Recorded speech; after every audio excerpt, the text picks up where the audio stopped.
set this here? Yeah, sure.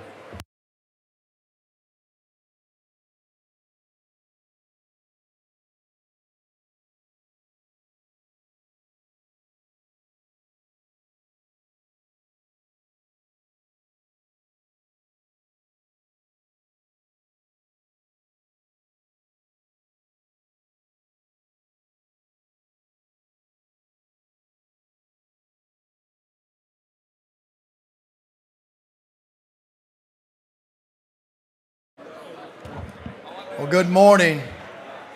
Good morning. All members will please come to the floor. What day is it, Representative Dawson? Sine Die, day 40. All members will please come to the floor.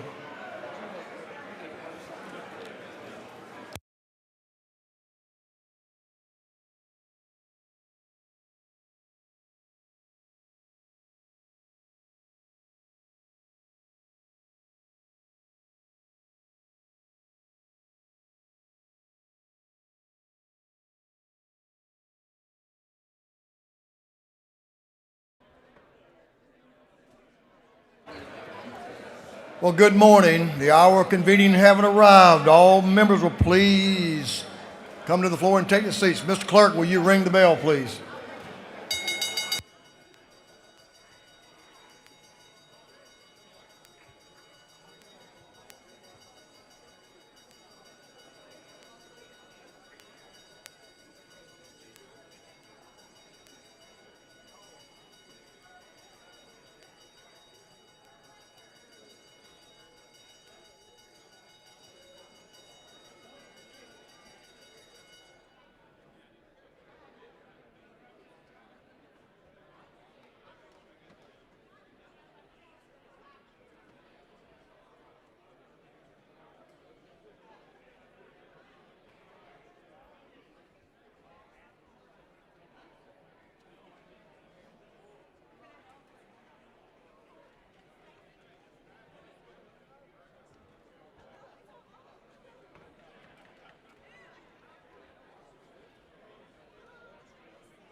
All members will please come to the floor, take your seats, because we're going to have the morning roll call. All members, please we got you. All members present will please vote green to signify their presence in the chamber, and Mr. Clerk will unlock the machines.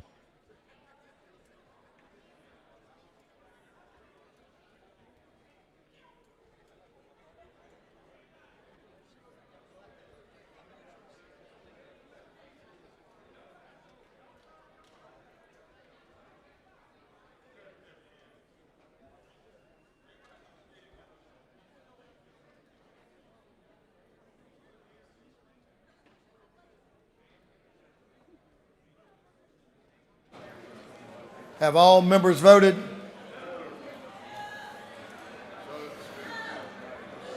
All right, y'all, we have to get this party started. Come on there, Representative Miller. Don't take your time now. You got a long day. You can't be worn out before you get started.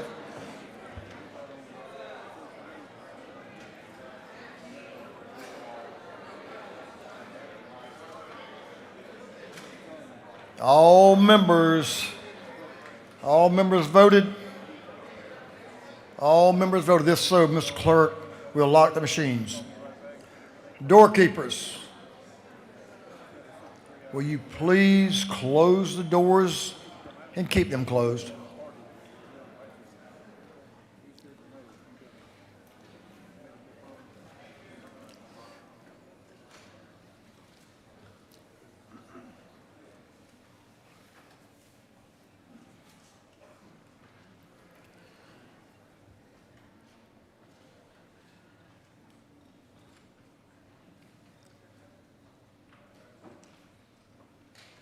Thank you, members. Special day today. The one we've been looking for. No doubt about that.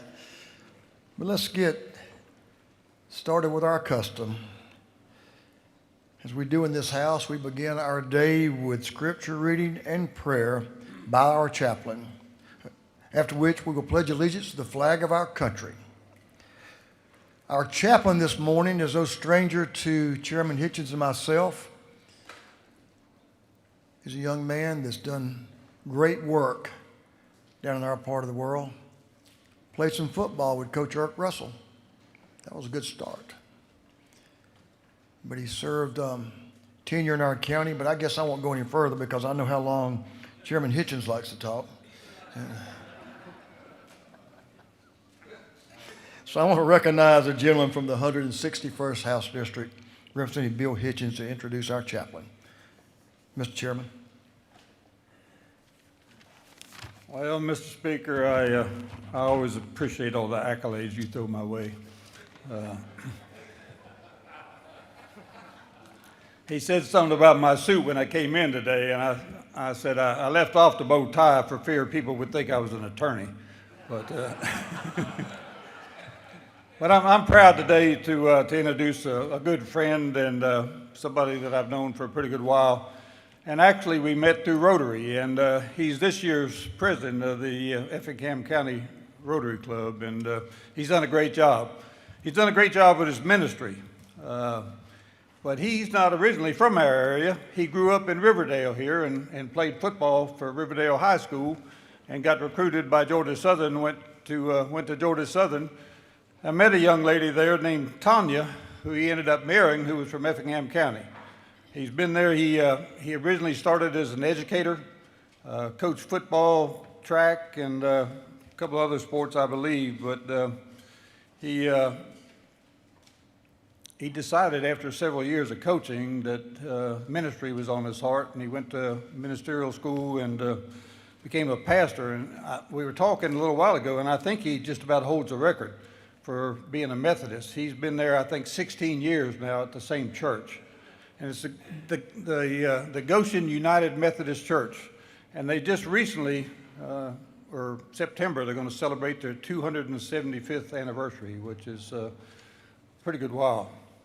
And he started off at Goshen Methodist as a children's director, then as the associate pastor, and he later became the senior pastor in 2011. his wife Tanya, and he have been blessed with 3 children. Kylie, who's 31, and her husband Jared, Sarah Lynn, 27, and her husband Ashton, and 1 son, Brennan, 18, who graduates this year. They're also blessed with 2 grandsons, Chandler, who is 4, and Joshua, who is tomorrow will be 3 weeks old. So he's an avid outdoorsman. He, like a lot of others, attempts to play golf, and he likes to be on the water with his family, and he still likes to go back to Georgia Southern regularly during the fall and cheer on his Georgia Southern Eagles. So it's my great pleasure to introduce our pastor today and my good friend, Reverend Chance Ward. Sure. Thank you, brother. Appreciate you being here. Well, Speaker Burns, Representative Hitchens, members of the House, distinguished guests, it is indeed an honor to be here with you today, especially on such an important day, a day that hopefully y'all get to go home afterwards. It's indeed a great privilege. I consider it a privilege to be able to share just some thoughts with you, some words today. I hope that will be encouraging and uplifting, and just as a reminder of what we're called to do in this life. One of the things that I always do, or I've started doing over the last, I'm not sure, 5, 6, 7 years, is at the beginning of each new year, I pick a word.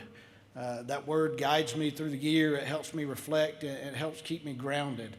And that word for me this year, for 2026, is legacy. And I've been thinking a lot about legacy. Mr. Bill mentioned I have 2 grandsons, and that becomes a little bit more important to me, not just with our children, but with grandchildren. If you have grandchildren, you know what I'm talking about. So legacy is my word, and I just want to focus on that just briefly this morning. So I want to share with you a word from Matthew's Gospel. It's actually part of Jesus' Sermon on the Mount, and it comes from chapter 6, and it says this: "Do not store up for yourselves treasures on earth where moth and rust consume and where thieves break in and steal, but store up for yourselves treasures in heaven. For where your treasure is, there your heart will be also." They're challenging words that invite us to think beyond the immediate moment and think further down the road. Consider what truly lasts in life. They remind us that legacy is not about what we accumulate, not what we store away and hold on to, but rather legacy is about an investment. It's about what we give ourselves to and the people who are impacted because of us being here, us pouring into people's lives. Legacy is something we all carry or we all care about, whether we name it or not, or whether we give it a voice, we carry it with us. It's the quiet hope that what we do will some way matter tomorrow. It's a belief that the choices we make, the work that we do, the service that we render will ripple forward into the lives of people we may never meet. Truth be told, legacy is not about headlines. It's about action. It's neighbors helping neighbors. It's leaders making difficult decisions for the common good. It's individuals choosing service like you over self-interest. Like each of you who serve our great state, I too stand here today with you because of that kind of legacy. Decisions shaped communities. They shaped schools, universities, churches, opportunities for me to live into.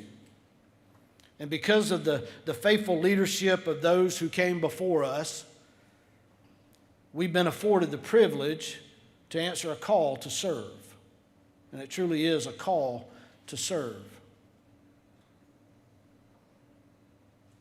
All of this is made possible one, through God's grace, but also through all of those who came before us and who paved the way. We truly do stand on the shoulders of giants, stand on the shoulders of others who came before us. For me, that calling was, as mentioned, to teach and to coach football for a season of life. It was also to mentor and to pour into the lives of young people. And now, part of that calling is to pastor a church that is filled with an amazing group of people. And I get to share life with them every single day, and it is truly a blessing. But again, all of this, our ability to serve, our calling to serve, is because of God's grace and because of those who came before us. That which we inherit, we're entrusted to carry it forward, not to hold on to it, but to pass it forward.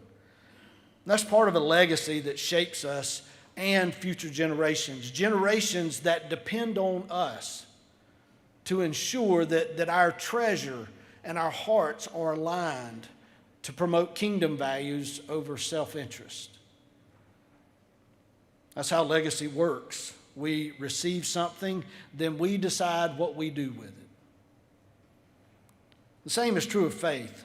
I would be remiss if I didn't talk about my faith. And so the same is true of faith. I'm a follower of Jesus because of the myriad of moments where people lived out their faith obediently, many of whom I never met. I know that my faith journey began many years ago through my great-grandfather, who I only knew briefly. But also my faith journey began in Elberton, Georgia, through a man that I never met who poured into the life of one of my teammates, who then in turn poured into me. See, there's so many moments, there's so many people that are part of my faith journey, that are part of all of our journey. And that's part of the treasure, the legacy that we build. Not a legacy that we hold on to, but a legacy that outlives us so that it impacts people's lives in the future. And because of that legacy, I've been blessed, as noted, with a marriage to the most amazing wife, Tanya, for 33 years. Come December, 34 years. 2 daughters, one an educator, one soon to be dentist to graduate from the dental college in Augusta. We have a son who's 18 who will graduate in May, and by God's grace, he's headed off to Georgia Southern. I have 2 son-in-laws who I actually do like and I do love. And then, as was mentioned, we have the most amazing grandsons. I mean, they're incredible. Mr. Burns and I were speaking earlier, and we both agreed that we've told our children, if they would have come along first, we'd have never had y'all. But I think about our children, I think about our son-in-laws, and I especially think about Chandler and Joshua, or JD as we'll call him. Those are my treasures. Those are the treasures and the legacy that I want to build, that I want to store up in heaven. That's the legacy that I want to build that will outlive me many years from now, so that in their lives they'll be able to pour into someone else and impact their life in a very positive way.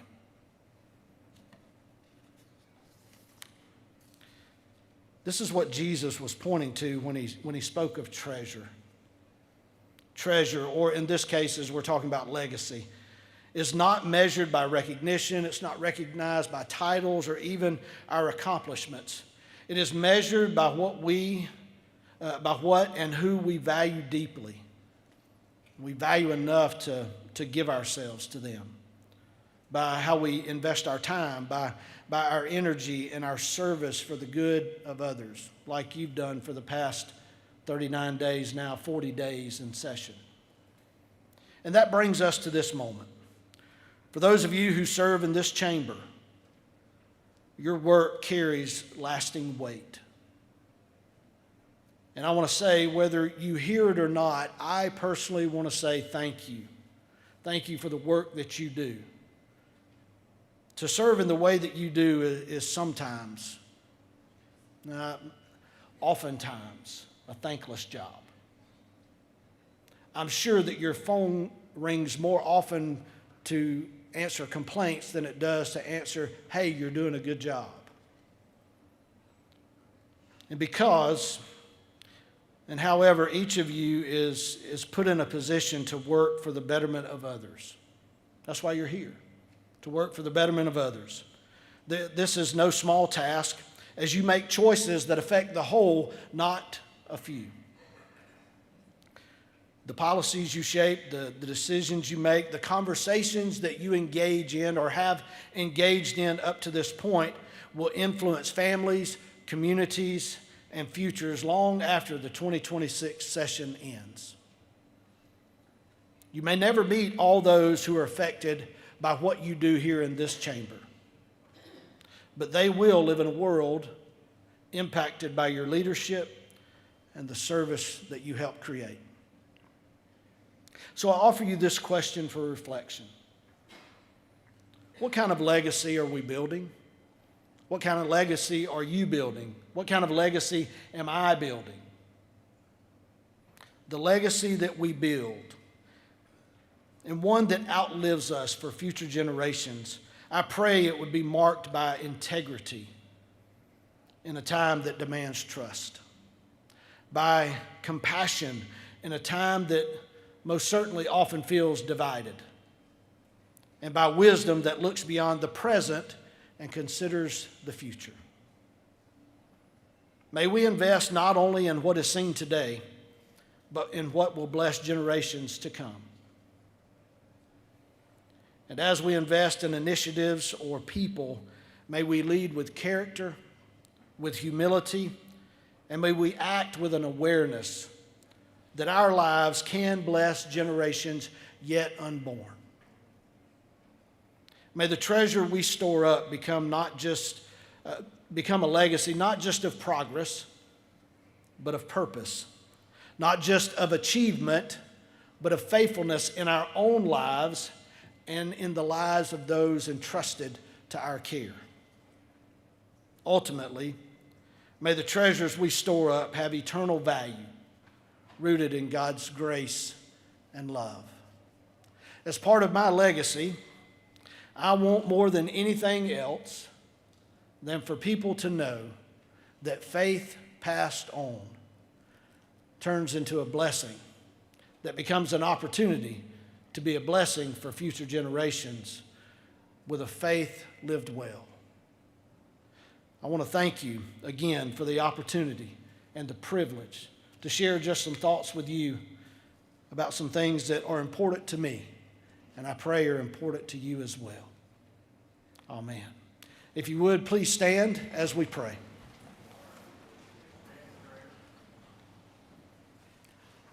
Let us pray.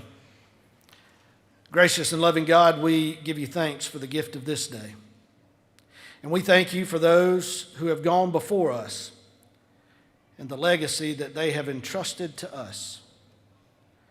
God, I pray that you would grant wisdom to these leaders, give them clarity in decision-making and a spirit of humility and service.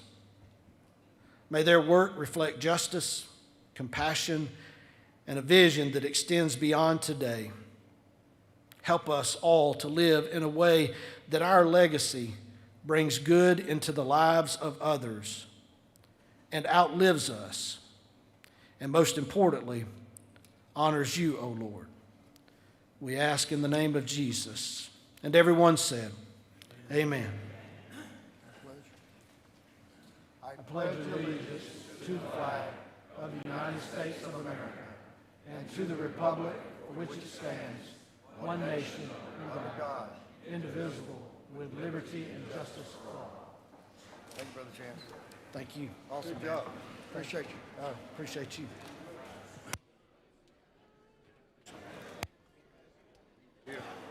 Doorkeepers, you may open the doors. Members, you may join Brother Chance in the South Annie room and thank him for his service today. Brother Chance, thank you for that message. It's a great way for us to start our day. We appreciate you being here and give our regards to Miss Tanya. I shall.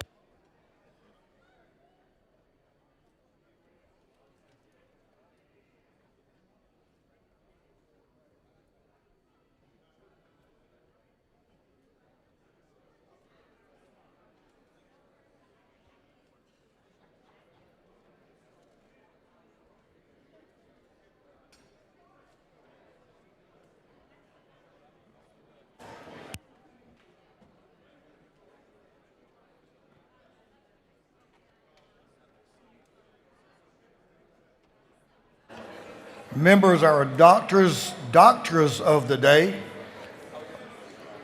are brought to us by Representative Terry Cummins.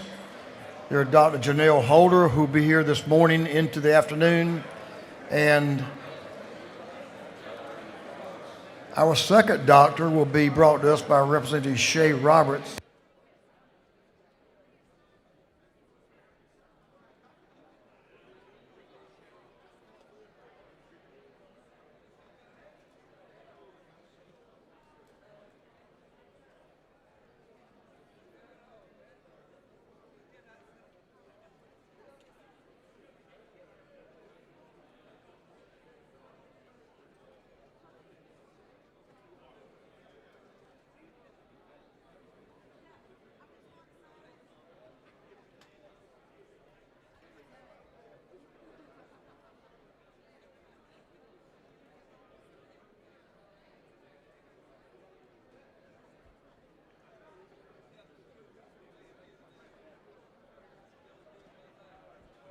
Yeah.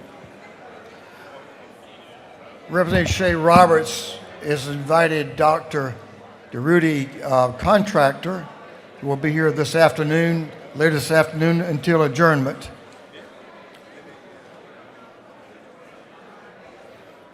Chairman Hilton, the chair of the Committee on Information and Audits, is recognized. Chairman Hilton. Good morning, Mr. Speaker. Happy Sine Die. May God bless you and the members of this chamber as we make decisions today on 11 million people. And Mr. Speaker, for the final time, your Committee on Information and Audits has read the journal of the previous legislative day, and we have found it to be correct. Chairman Hilton, the chair of the Committee on Information and Audits, reports that the journal of the previous legislative day has been read and found to be correct. Is any objection to dispense with the reading of the journal? For what purpose does Representative Davis rise? Mr. Speaker, under the House Bill 31, confirmation of the journal is part of the required order of business, and under the Rule 36, the order of business cannot be changed without unanimous consent or a two-thirds vote. I object to dispensing with the confirmation of the journal.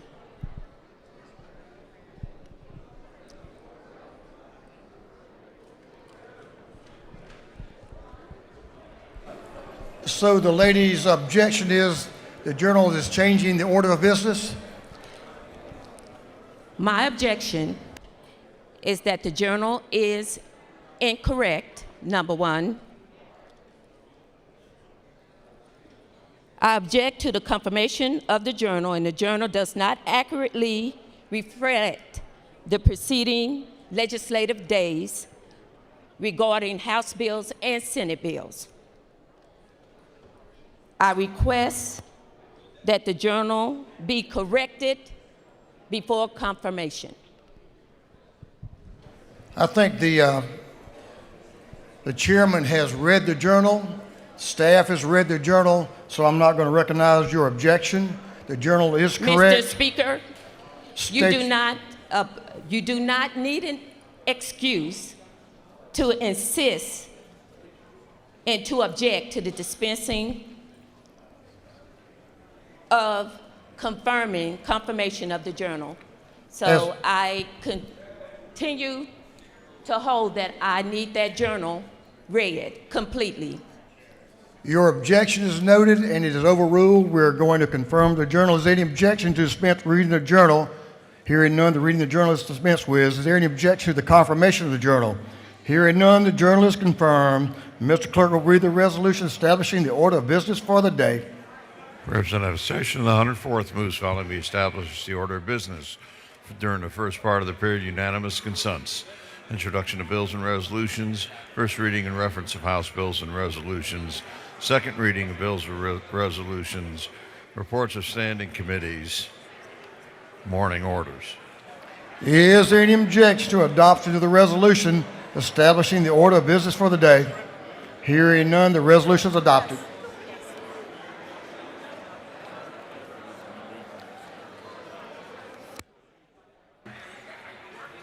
First reading the bills and resolutions. Mr. Clerk will read.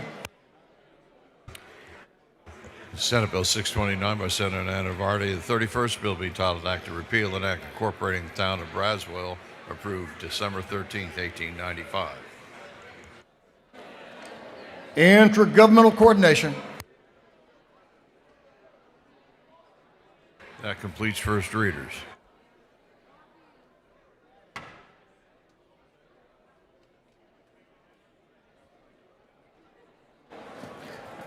Second reading of bills and resolutions. The clerk will read.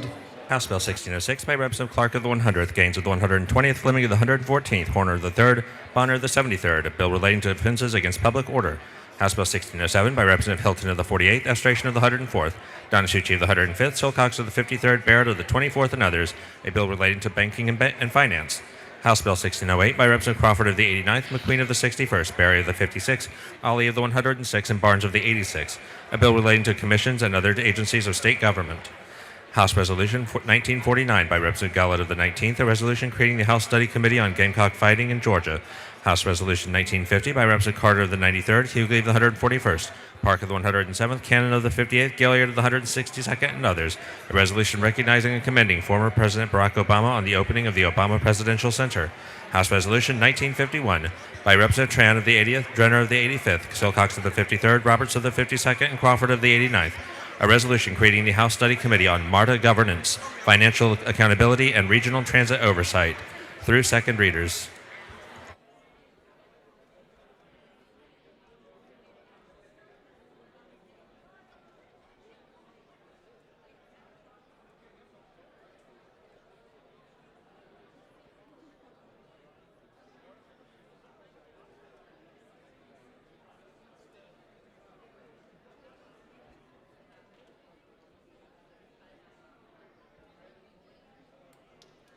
Reports of standing committees. Mr. Clerk will read.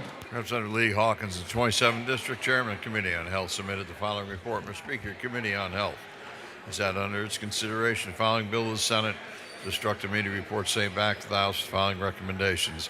Senate Bill 39 to pass by substitute, respectfully submitted. Representative Lee Hawkins, the 27th District Chairman. Representative Chuck Martin of the 49th District Chairman of the Committee on Higher Education, submitted the following report. Mr. Speaker, Committee on Higher Education has had under its consideration following bill of the House. It's instructed me to report same back to the House with the following recommendations. House Bill 1300 to pass by committee substitute.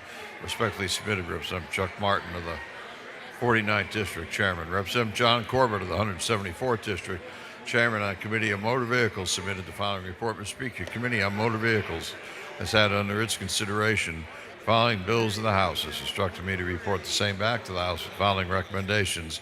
House Bill 239 to pass by substitute. Respectfully submitted, Representative John Corbett of the 174th District Chairman. Representative Clint Crow of the 118th District Chairman of the Committee on Public Safety and Homeland Security submitted the following report. Mr. Speaker, Committee on Public Safety and Homeland Security has had under its consideration the following bill of the Senate.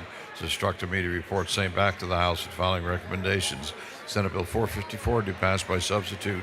Respectfully submitted, Representative Clint Crow of the 118th District Chairman. That completes the reading of reports of standing committees.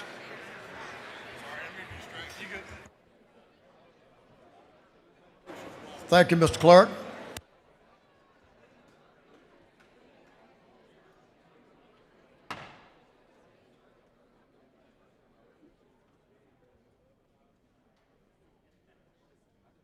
Members, if I can have your attention for a moment before we move on to morning orders, I want to let you know that obviously we all know that this year is our 250th anniversary of our country. So Dale and I wanted to ensure that you had a keepsake. So we commissioned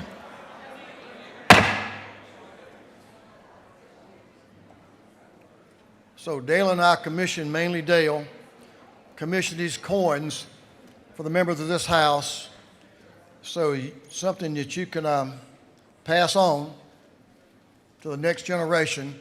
I hope you'll enjoy those and hope you keep them in a safe place and enjoy them. They've turned out very, very well. We had some help putting those together that came with JES Custom Works, and down in Tifton, Eric Swall with GBI helped design the coin, and Greg Wade from DNR, along with a couple of guys from my staff, Alex Kraling and Josh Chanufka. So they did an outstanding job. I think you'll agree with me. It's a beautiful coin that will be a keepsake for years to come. Now, you also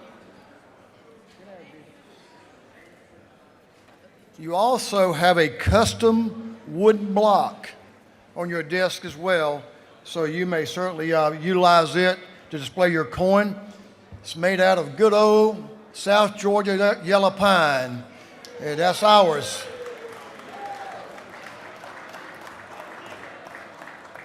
This effort came along with our friends at Georgia Association of Manufacturers and the Georgia Forestry Association, and 45 students from Newton College and Career Academy over in Covington spent 80 hours developing and building these blocks.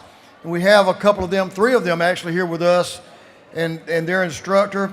They're wearing the blue and gold right here next to me. They're in FFA and Skills USA in the 11th and 12th grade, 10th and 12th grades, in the agriculture, construction, engineering, math, manufacturing pathways.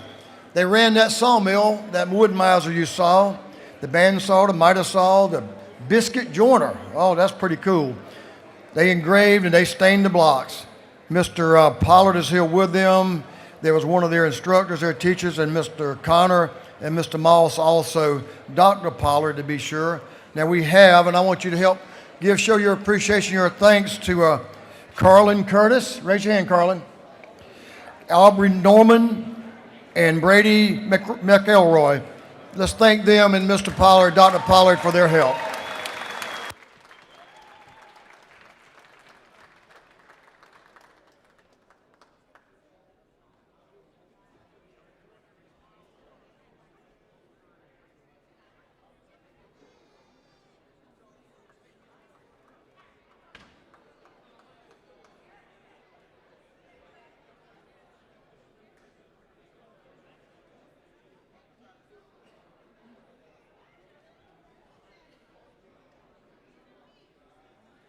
They're actually in Newton County, represent Chairman Clint Crow's district.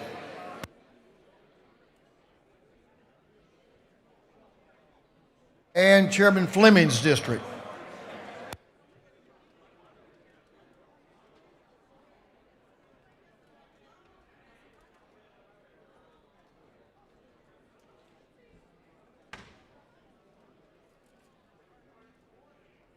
Members, we'll move on to morning orders. We have a couple of condolences that we're going to begin with. So I'm going to ask the members to get in a posture that is respectful and quiet. I've not seen him yet today.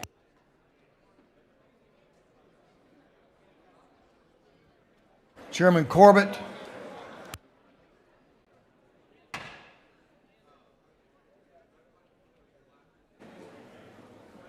All right, members, I realize the importance of the day. So I'm going to ask all members to please come to your floor, and conversations, important conversations that I see ongoing that are occurring will need to make their way to the anteroom.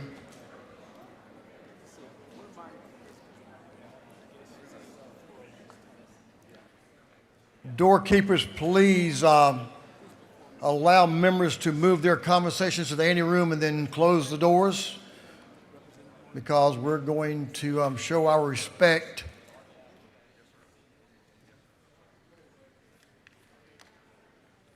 to folks in our community, and then we're going to recognize some folks in the gallery.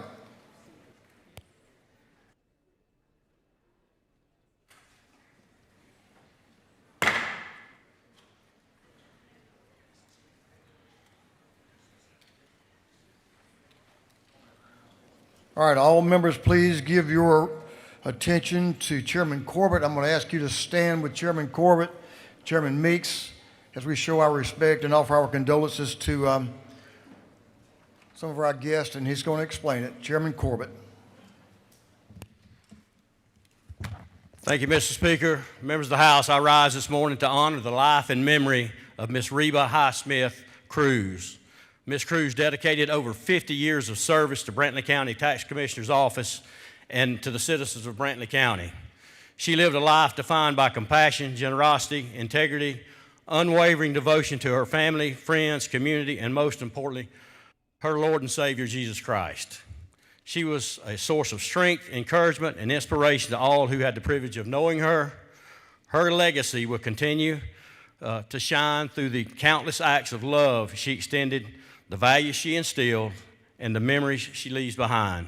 We are honored to have Miss Cruz's two sons in the gallery, Jamie and Harry, to receive this resolution in her memory. I'm going to ask them to stand this morning. Thank y'all.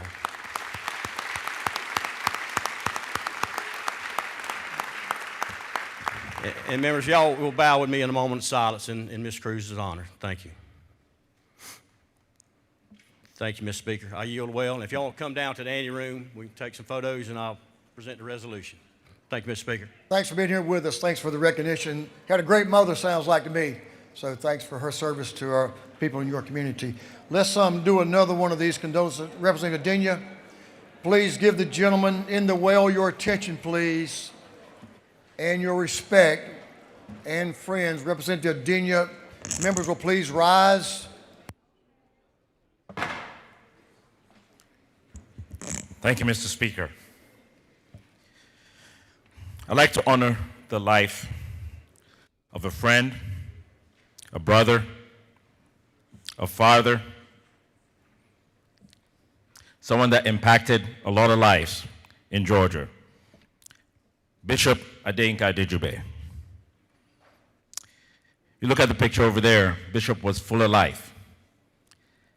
I remember he brought me to this house in 2014 when I moved to Georgia because he believed in connecting Georgia with the rest of the world. And what's so dynamic about this man, he could get anywhere and anytime and be everywhere. When I look at that picture, I remember my first day I took a picture with my family. He was the only one that insisted that he had to be part of the family. I had my kids up there. He was just like a kid. He was just like my brother. He made sure I was in the picture. That's how he was with everything he did. As an entrepreneur, as a child of God, he was always there for everybody. I'd like to recognize his family who are up in the gallery, his wife, his daughter, his grandson, friends. They're standing in the gallery. And more,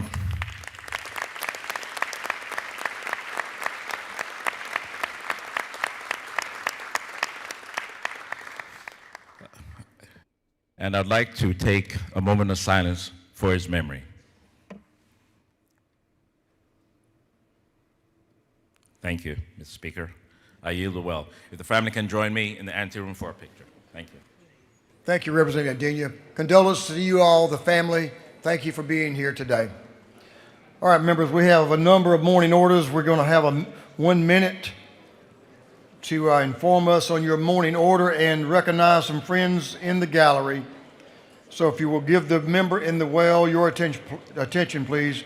Representative Barton is recognized. Chairman Stevens, you'll be on deck.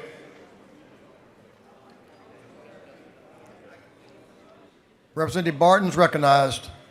Ladies and gentlemen, members, guests, if you're down front and you're having conversations, you need to move those conversations so we can give the person in the well our full attention. Gentleman's recognized. Thank you, Mr. Speaker. I rise today to recognize Snorville High School, the lady softball team for winning the 2A state championship. The Lady Phoenix put together an outstanding season. Over the course of the year, they allowed only 44 runs while scoring 255, a reflection of their talent, discipline, and determination. Under the leadership of their coaches and through the hard work and commitment of every player, the Lady Phoenix showed what they can be accomplished through preparation, teamwork, and perseverance. Their success on the field is a credit to not only their athletic ability, but also to their character and unity displayed throughout the season. This state championship is a tremendous accomplishment for Snorville High School and is a proud moment for me and all of Gordon County. So if y'all could please, ladies, y'all can stand up, and if everybody could just give them a round of applause.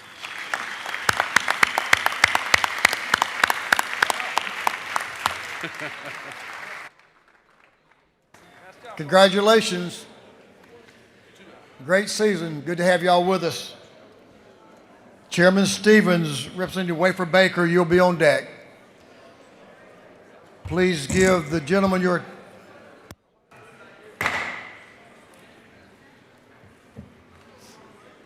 He's going to recognize and speak to a couple of members, so give the gentleman your attention, please. Thank you, Mr. Speaker. For 29 years, we've never had, as far as I can remember,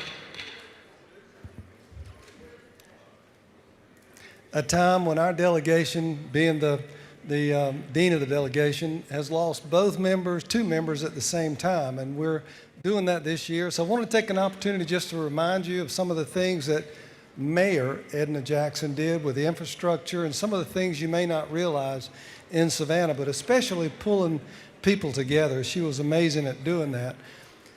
And my friend over that sits in front of me for all these years, Carl Gilliard, what he's done to bring awareness to the gang violence that we've got in all of our cities and taking the lead on that, but especially for weeping times. Thank you, Carl. It's a big deal. I hope you'll give these two members that we're losing to our delegation a hand.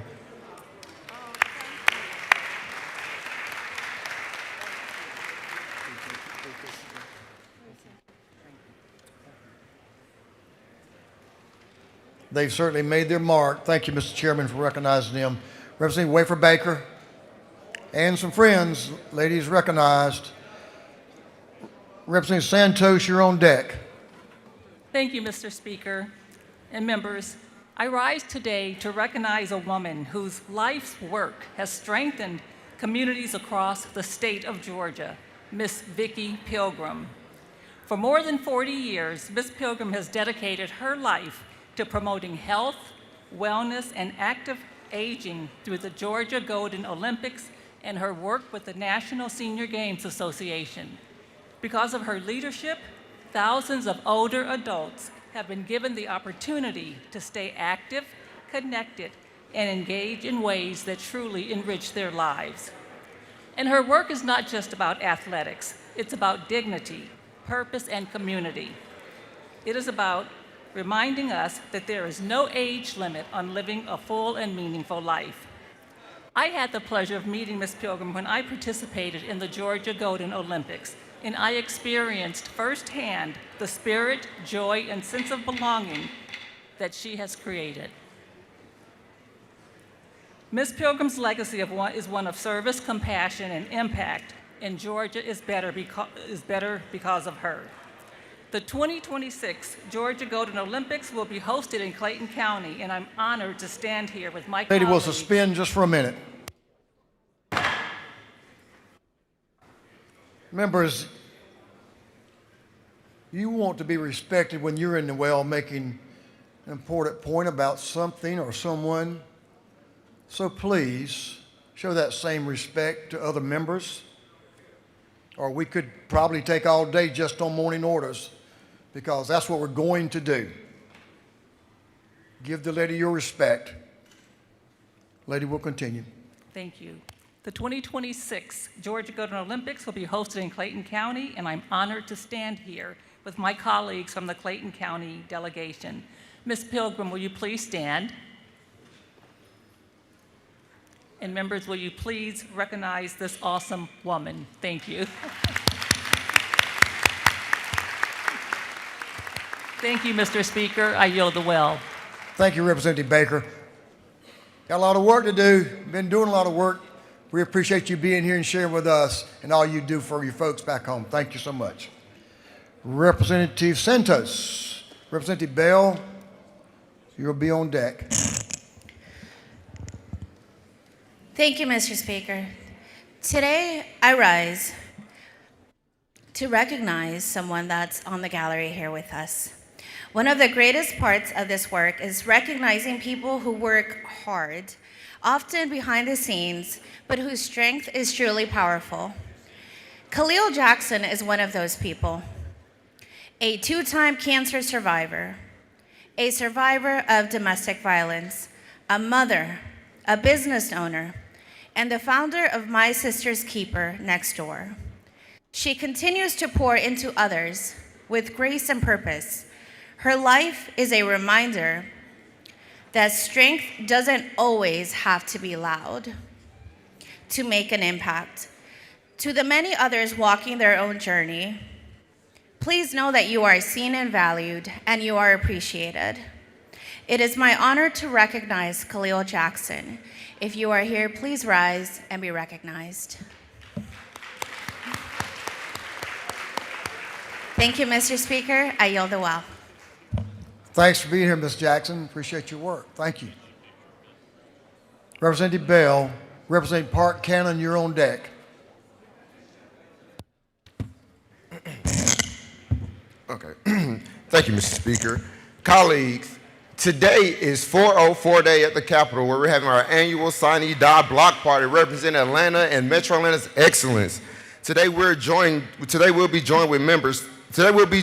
ATL legends such as Raheem DeDream, Goody Mob, Trillville, YK Niece, Robbie, Carly Red, and so much more.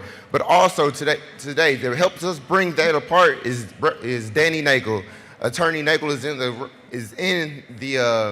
Attorney Nagel is here with us today.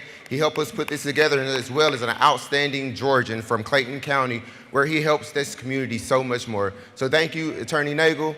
Thank you all for being here, and happy 404 Day, and happy Sine Die. See you when outside for the block party, baby. Thank you for being here, sir. We appreciate you and what you're doing in Clayton County. Representative Park Cannon is recognized for a morning order. You got some friends, Representative Cannon? Just the chair. And friends. Thank you, Mr. Speaker. Today we come to inform the Georgia that the midwives are in the building, if you will stand. These midwives today have been advocating over this legislative session to be able to practice legally in Georgia. As many of you may know, midwifery is still illegal in Georgia, and so they have actually filed a lawsuit this morning in the Fulton County Superior Court to allow for them to directly enter. And so today we honor you and we thank you for standing on the shoulders of so many other midwives who have come before us. Many of us members have been born at home or who have been born by midwives and know that it is important that we continue to stand with you. Thank you for all that you do, as well as for the Center for Reproductive Rights, Black Mamas Matter, and Sister Song for launching this lawsuit. Thank you so much and have a great day.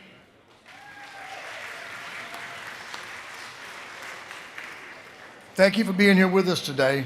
Appreciate your work.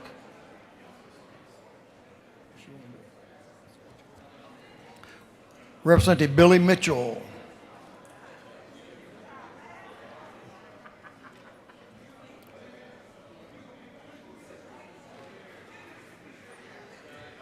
Representative Tyler Paul Smith, recognized for a morning order. And Representative Donahue will be on deck. Representative Smith, the gentleman's recognized. Thank you, Mr. Speaker. Mr. Speaker, yours and my alma mater are with us today, the members of the John Marshall Law Journal, Volume 29, and we have with us today up in the gallery Miss Madeline Townsend, Austin Kaufman, David Smith, Buzz DeMundo, Jack Landers, Chloe Strickland Teams, Lee Lundy from Cedartown, Georgia, Jory Papilar, Grace Viger, and Christopher Peters. Ladies and gentlemen of this House, if you would help me welcome these very hard-working, very, very top-of-the-class members of the John Marshall Law Journal for the 2025-2026 season. Thank you, Mr. Speaker. Glad to have y'all with us, and good luck to you. Y'all look like a good group. We appreciate y'all being here. Come back anytime.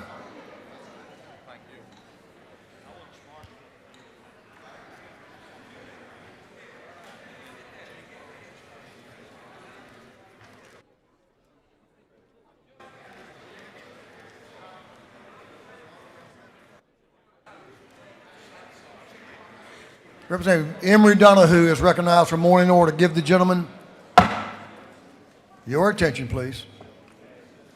Gentleman's recognized. Thank you, Mr. Speaker. I appreciate you giving me the opportunity to give my farewell speech again. Somebody cut the mic. No, I would like to tell everybody, listen, thank you. It's been a great time. Remember, you have friends here you'll have for a lifetime. My wife is here today. Of course, she's up in my office cleaning everything out of 45 years.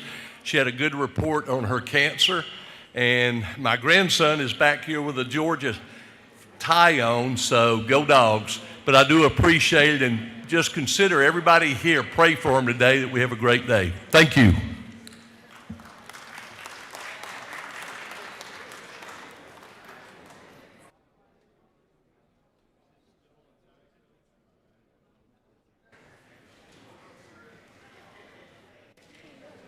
Well, we know she's always taking care of you, and she'll continue to do just that.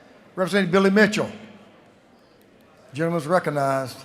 Thank you, Mr. Speaker. I have some very special guests here. First of all, I'd like to recognize the members of the Voices of Faith Church in Stone Mountain. They're doing some incredible things. Their pastor is here, Bishop Gary Hawkins and First Lady Pam Hawkins. Please stand and welcome Voices of Faith Church on Voices of Faith Church Day. You'll soon get to meet their pastor.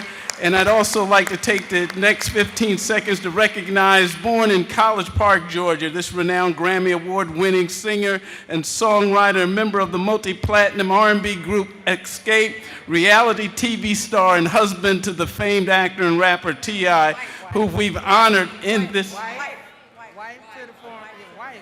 I've been corrected by the women. Let me just say that again. Wife of the famed actor and rapper T.I., who we've honored in this house. Please welcome Tamika Tiny Harris, who's here as well. They will be in the anteroom for pictures following an 11 o'clock lunch in 216. Thank you, Mr. Speaker. Thank you. I'm glad you were corrected in the nick of time. Thanks for being with us. We appreciate the church folks being here and other recognitions. Thank y'all. We appreciate you.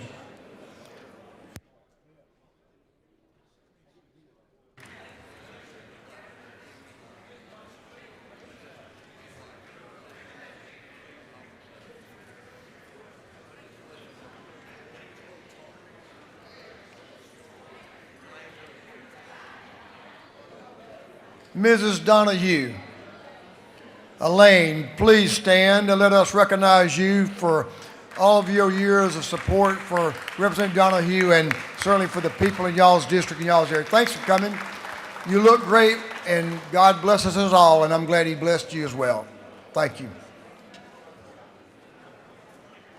You have hard work ahead of you now. You do.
Members, I hope you'll help me recognize a former member of this House.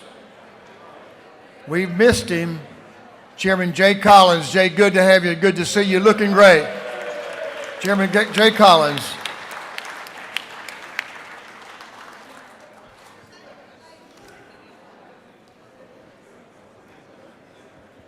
We'll move on to the rules calendar. And we're going to take up some agrees, disagrees.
Members, we are going to take up some agrees, disagrees.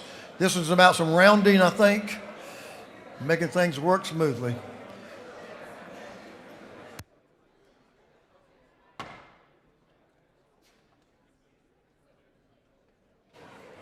Representative Carter Barrett is recognized for a motion. Thank you, Mr. Speaker. I move that the House agree to the Senate substitute to House Bill 1112.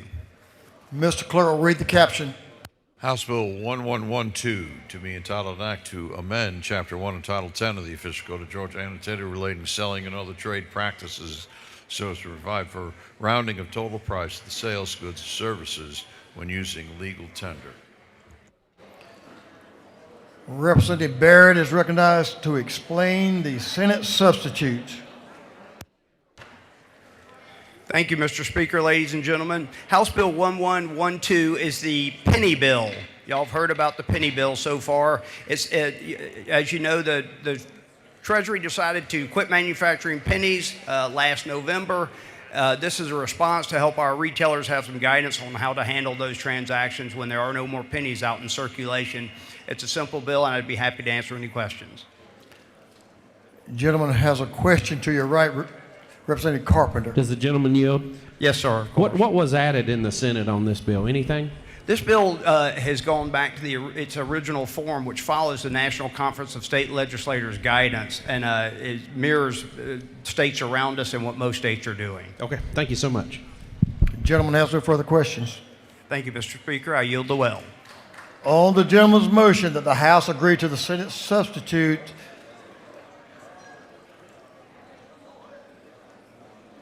to House Bill 1112,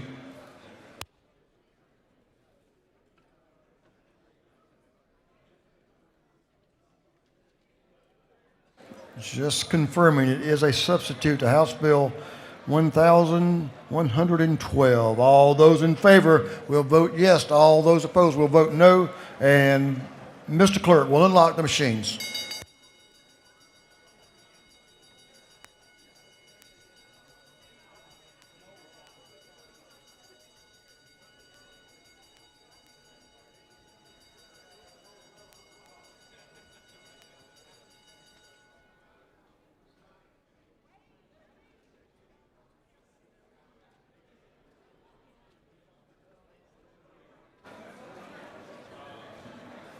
Have all members voted?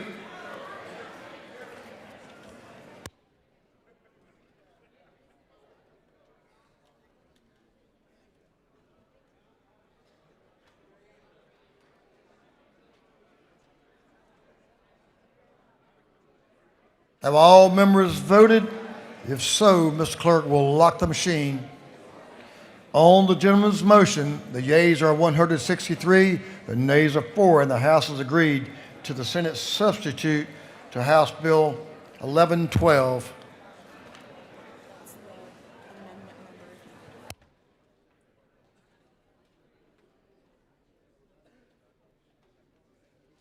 Representative Panich is recognized for a motion. Good morning, Mr. Speaker. I move for the House to agree to the Senate amendment to House Bill 1283.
Mr. Clerk will read the caption.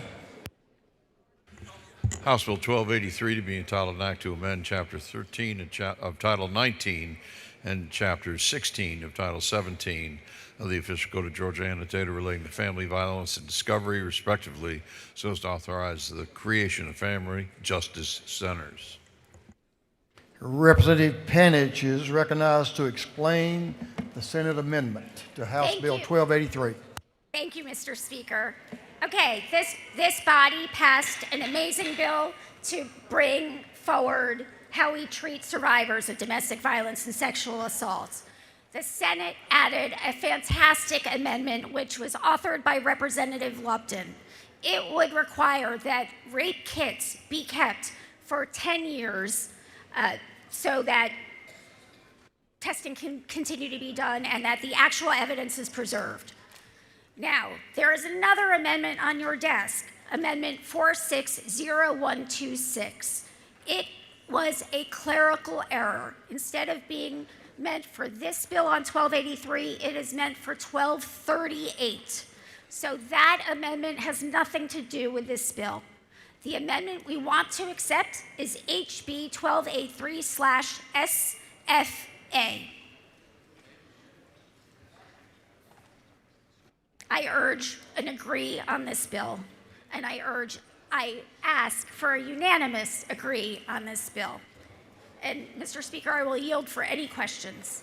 The lady has no questions. She's evidently done a very good job of explaining the amendments to the bill. So the lady has no questions. Your Honor, Your Honor, Mr. Speaker, I yield the will. Just a reminder, here's an important bill.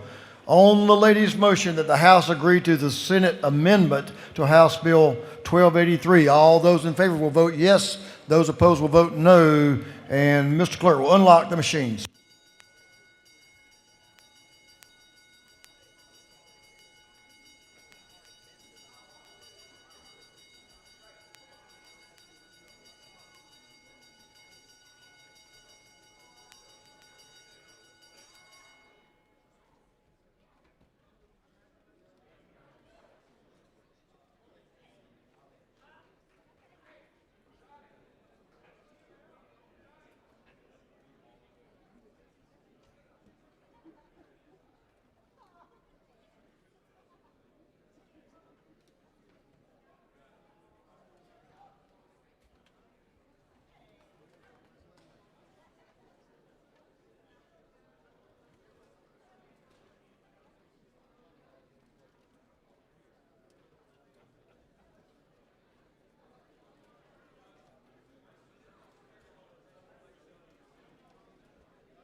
Thank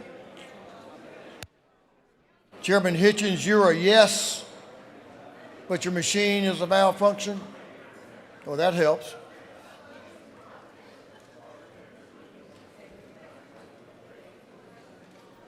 Yes, sir, this technology's tough, but I understand. I've been there myself. Have all members now voted? All?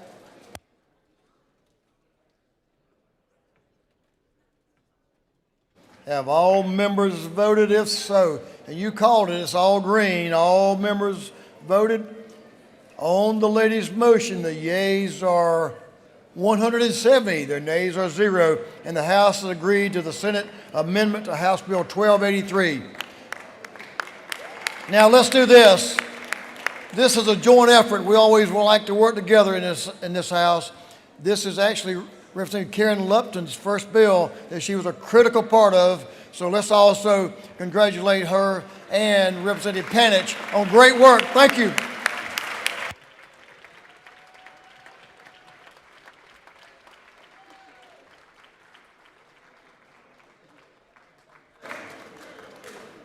The process does work sometimes.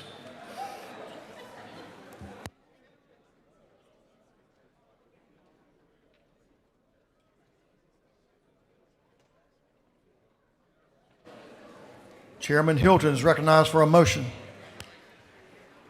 Thank you, Mr. Speaker. I make a motion that we agree to the Senate substitute for House Bill 506.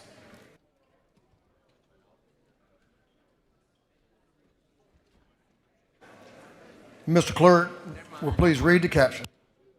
House Bill 506 will be titled an act to amend Article 7, Chapter 4, Title 49 of the Official Code of Georgia annotated relating to medical assistance generally, so as to provide Medicaid coverage for tobacco cessation treatments.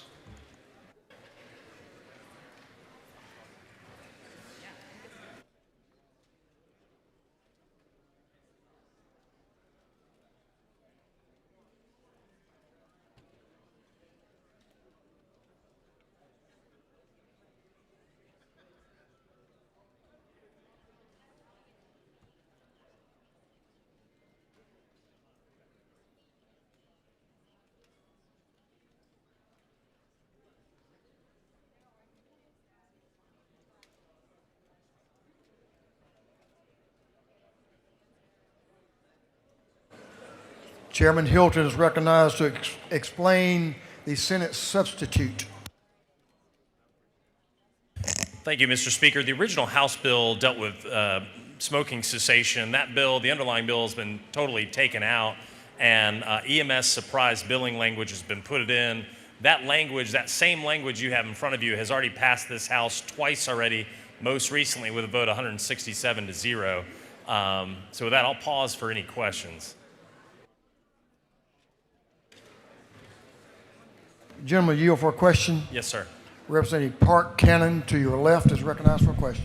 Thank you, Mr. Speaker. Do you yield? Yes, ma'am. So therefore, we don't yet have any of the tobacco cessation language passed or eligible for consideration today? That is correct. Thank you. Thank you. With that, Mr. Speaker, I will yield the well. Gentleman had no further questions. He's yielded the well. On the gentleman's motion that the House agree to the Senate substitute to House Bill 506, all those in favor will vote yes, those opposed will vote no, and Mr. Clerk will unlock the machine.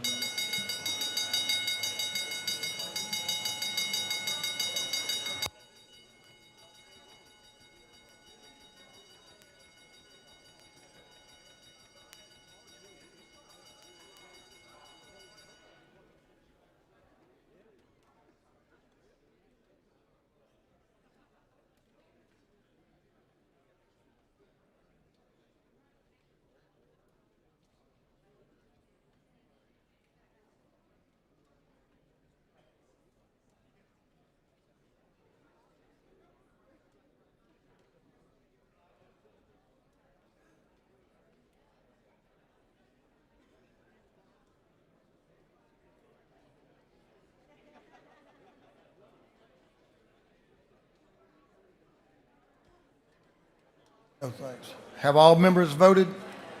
All members voted. If so, Mr. Clerk will lock the machine. On the gentleman's motion, the yeas are 168, the nays are 2, and the House has agreed to the Senate substitute to House Bill 506. Chairman Gullett is recognized for a motion. Thank you, Mr. Speaker. I move that this House agree to the Senate substitute for House Bill 256.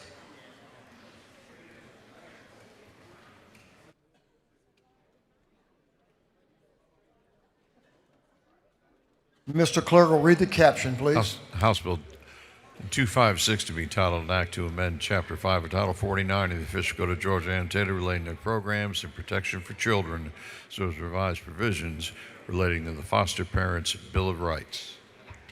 Representative Gullett is recognized to explain the Senate substitute. Thank you, Mr. Speaker. If you remember correctly, House Bill 256 was the Foster Parent Bill of Rights passed unanimously in this House. It is vitally important for us keeping foster parents in the system and protecting and keeping our kids today. The Senate added a friendly provision that juvenile court proceedings are fully recorded and ensures that parties can access those recordings. That's all this does. Ask for your favorable consideration. The gentleman has no questions. Thank you so much. You'll do well. Gentleman's yielded the well. On the gentleman's motion that the House agree to the Senate substitute to House Bill 256, all those in favor will vote yes, those opposed will vote no, and Mr. Clerk will unlock the machines.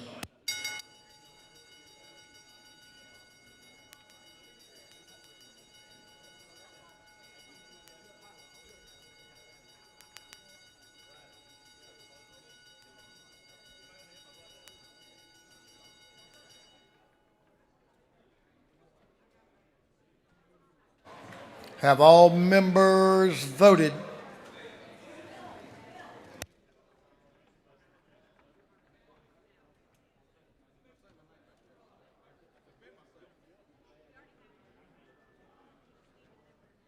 All members voted? If so, Mr. Clerk will lock the machine. On the gentleman's motion, the yeas are 171, the nays are 0. And the House has agreed to the Senate substitute for House Bill 256.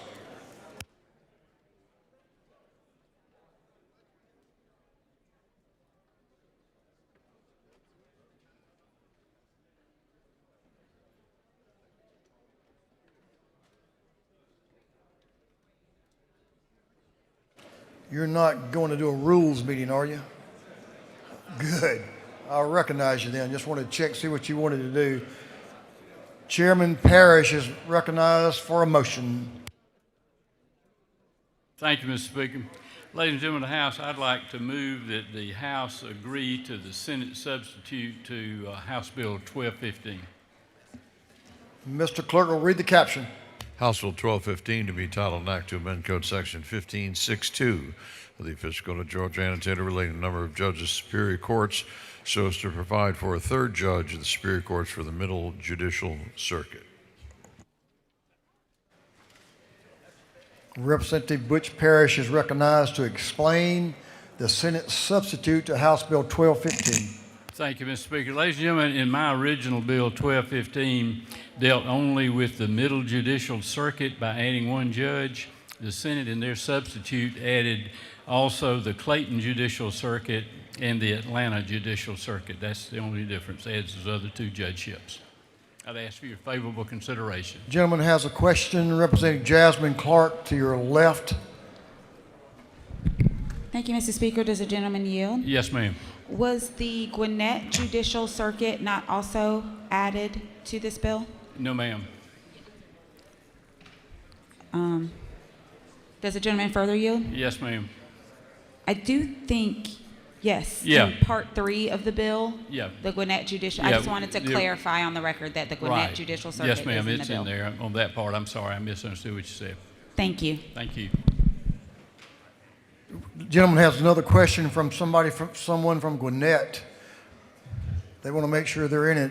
Yes, Leader sir. Restoration is recognized for a question. Thank you, Mr. Speaker. Mr. Chairman, is it not true there may be some confusion around the committee process? As the bill came out of the Senate committee, it included the Middle Circuit, Northeastern Circuit, and the Gwinnett Circuit, but then there was a Senate floor amendment which added in those two additional circuits you were just talking about. So to the gentlelady's question, Yes. all 5 of those circuits are included in the bill. With respect to the Middle, Atlanta, and Clayton Circuit, the language included by the Senate on the floor is subject to appropriation. Is that correct, sir? That's correct. Thank you for Thank you, clarifying Chairman. that. Thank you. The gentleman's yielded the well. Had no further questions. On the gentleman's motion that the House agree to the Senate substitute to House Bill 1215, all those in favor will vote yes. Those opposed will vote no. And Mr. Clerk will unlock the machine.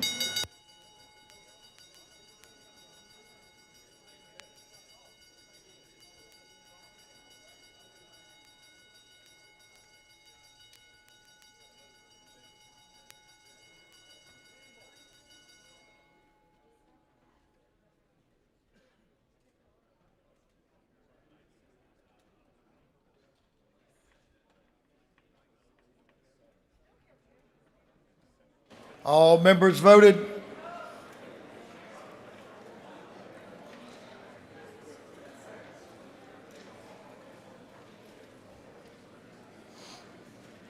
All members voted. If so, Mr. Clerk will lock the machine.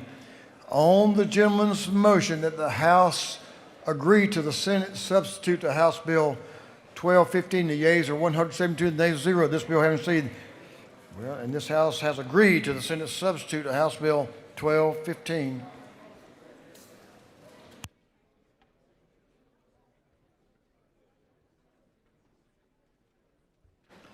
Representative Chuck Martin is recognized for a motion. Mr. Speaker, I move that the House agree to the Senate substitute to House Bill 445 as amended by the House.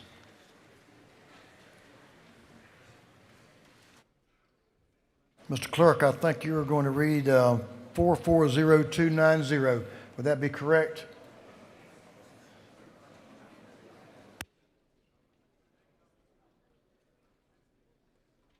Mr. Clerk will read the caption, please. House Bill 445 to be entitled Act to Amend Chapter 5 of Title 48 of the Official Code of Georgia annotated relating to ad valorem taxation of property, so as to revise the language required to be included in the notices of current assessment.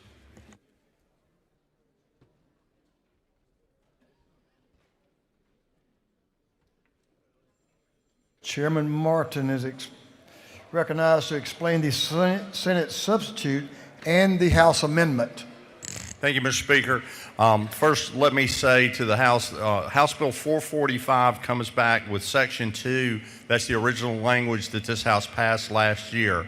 What the Senate added was a Section 1 to help the Revenue Department in their ability to assess water systems, specific water systems, and that is what the Senate substitute did on lines 15 and 16. What our House amendment does is correct the language to be more specific as required by the Revenue Department, private water systems and sewage systems with at least 10,000 connections. So we're just correcting the Senate language to accomplish the task that the Revenue Department needs so they could centrally assess these. That's good for the taxpayer and good for the state. Answer any questions. The gentleman has no questions. I yield the well and ask for a favorable consideration. Gentleman's yielded the well. Is there any objection to the adoption of the House amendment? Hearing none, the House amendment is adopted. On the gentleman's motion that the House agree to the Senate substitute to House Bill 445 as amended by the House, all those in favor will vote yes. Those opposed will vote no, and Mr. Clerk will unlock the machines.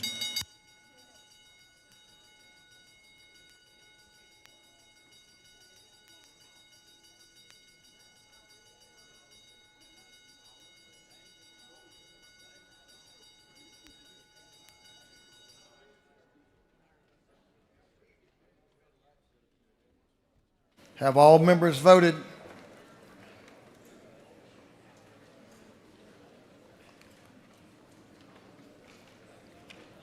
All members voted. If so, Mr. Clerk will lock the machine. On the gentleman's motion, the House has agreed to the Senate substitutes as amended by the House of House Bill 445.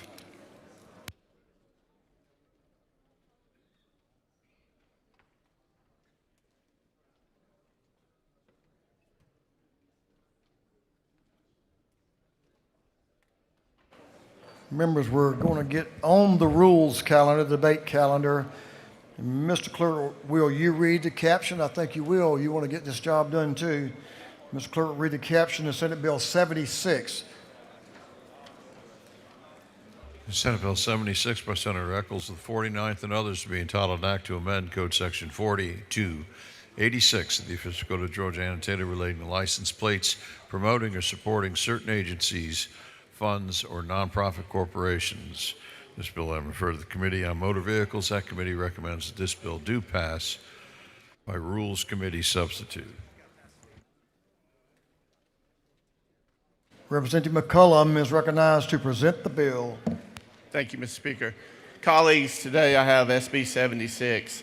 It's a tag bill. We added some people that was excluded from veterans that couldn't qualify for a tag: Navy Cross Medal, Marine Corps Medal, Airman Medal, Coast Guard Medal, and Combat Infantry Badge. So we added those so they will be eligible to receive a tag for veterans. Then also, the bill has a license, the sticker bill is what I call it. We already passed it out of the House. It essentially is doing away with the sticker on the tag. When I first started the bill, it was a $5 million savings to the state, but now it's a $7 million savings to the state because we passed a five-year tag bill. The third addition in the bill is we passed side-by-sides for UTVs to be able to drive on county roads.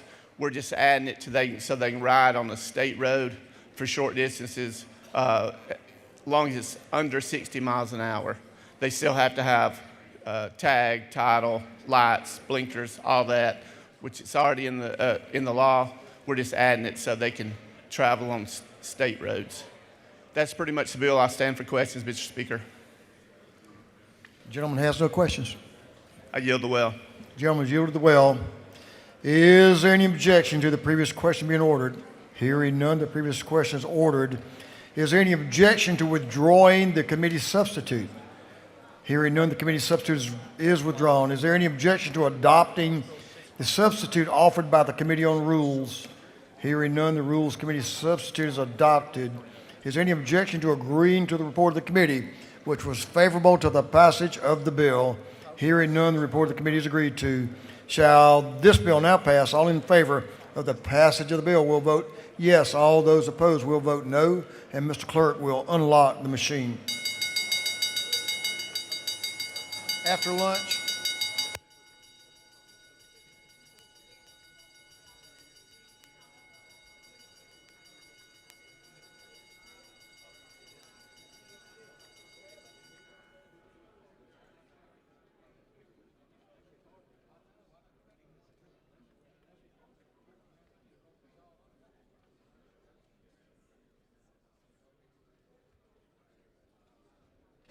Have all members voted? Representative Bell, I'm going to apologize to you. I'd covered the sheet up, and I'm going to recognize the gentleman for a parliamentary inquiry if you need a couple of them. There he is. My apologies. That was unintentional. I laid something on top of the sheet. So I'm going to recognize you for a parliamentary inquiry, and whatever you need to say, we'll take care of it right here. Thank you, Mr. Speaker. Isn't it true that this is a good bill? I agree with the gentleman. It's also true that this bill does a lot for veterans, but we can do a lot more for veterans in this state of Georgia, where we have veterans that serve this country far and abroad, that we still need to help our veterans, where we can walk and see veterans across the street at the Presbyterian Church that have served this country as members in this legislature. We can do better to serve them. Isn't that true, Mr. Speaker? I know the gentleman feels very deeply about what he just stated, and I appreciate his statement. I apologize to you again for not recognizing you. Thank you for your leadership, sir. It was certainly unintentional. That completes. Have all members voted? All members voted. If so, Mr. Clerk will lock the machine. On the passage of Senate Bill 76, the yeas are 168, the nays are 2. This bill, having received the requisite constitutional majority, is therefore passed. Let's move back to some further actions. Mr. Clerk, I'm going to recognize first, before I ask you to do that, recognize Chairman Green for a motion. Chairman Gerald Green is recognized for a motion. Thank you, Mr. Speaker. I move that the House agree to the Senate substitute to House Bill 659. Mr. Clerk, will you read the caption? House Bill 659, to be entitled an act to amend Chapter 34, Title 31 of the Official Code of Georgia annotated relating to medical professionals for rural assistance so as to expand medical education funding and the service cancelable loan program to include optometrists.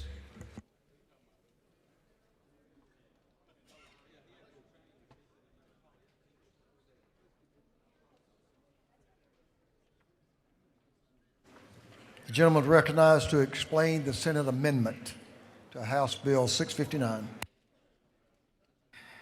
Thank you, Mr. Speaker. When 659 left the House here, which was voted unanimously here, that it would help us in the rural areas to work with the bringing loan forgiveness to the optometrists, which we added to the list.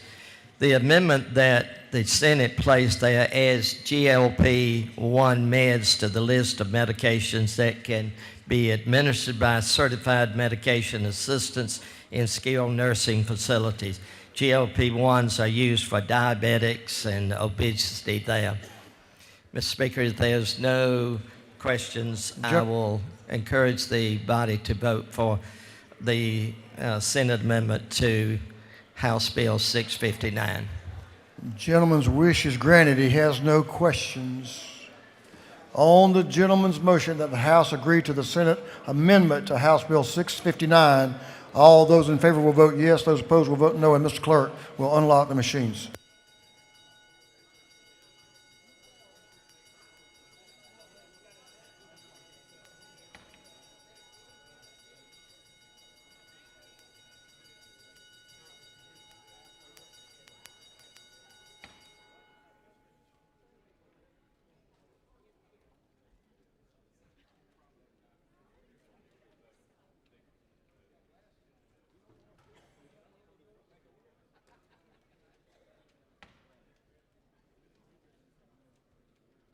Have all members voted? Take your time, I got you.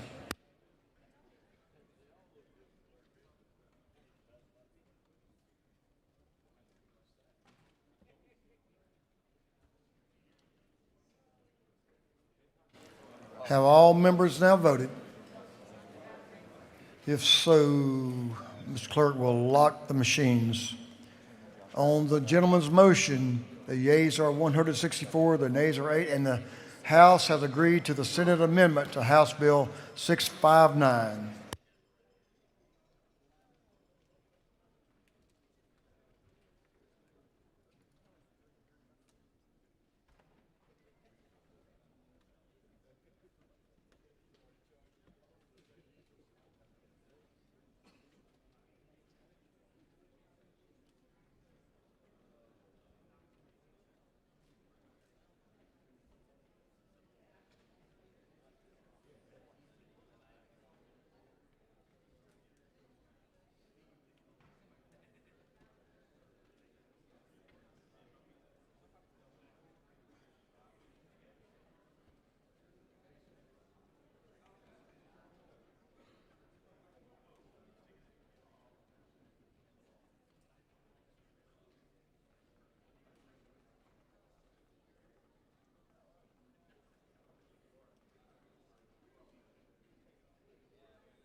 Representative Anderson is recognized for a motion.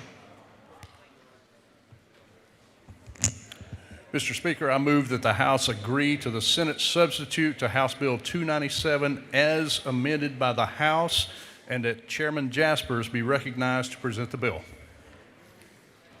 Mr. Clerk will read the caption. House Bill 297 by Representative Anderson of the 10th to be entitled an act to amend Code Section 40.1.1 of the Official Code of Georgia annotated relating to definitions relative to motor vehicles and traffic, so as to revise the definition of multi-purpose off-highway vehicle. Chairman Jasper is recognized to explain the Senate substitute as amended by the House. Thank you, Mr. Speaker. Members, I present to you the Senate substitute to House Bill 297. This is the work of Senator Anna Vittardi and Leader Estration, who've been working on this issue for a number of years. It finally came to fruition in last week's Senate Transportation Committee meeting. What this 45-page bill does is consolidate 2 state agencies into a single one that will be more effective. I know that's kind of hard to believe, but we're actually making government smaller. It consolidates GRETA, which is the Georgia Regional Transit Authority, and the ATL, which is the Atlanta Transit Link Authority. Under current law, these authorities hold sweeping powers that can override local land use and zoning decisions. They have powers to withhold state funding from local governments, powers of eminent domain, and even the ability to issue billions of dollars of state-backed bonds with limited oversight. When these were created, it was thought these powers were needed by a state agency. We know now through study and experience that they are not needed, and eliminating some of these powers will make it a more effective agency. From my reading and the understanding of the proposal, it will take the best parts of both GRETA and the ATL and will eliminate thousands of words of code that is not needed. And doing something like this is hard, members, because in my hands I hold 45 pages that will be eliminated from the code. And doing that is very difficult. And I really have to thank Josh Waller with GDOT and Jenna Doldy from Legislative Council for work on this measure. There are lots of moving parts, and we needed their expertise to make sure that we're staying true to our mission.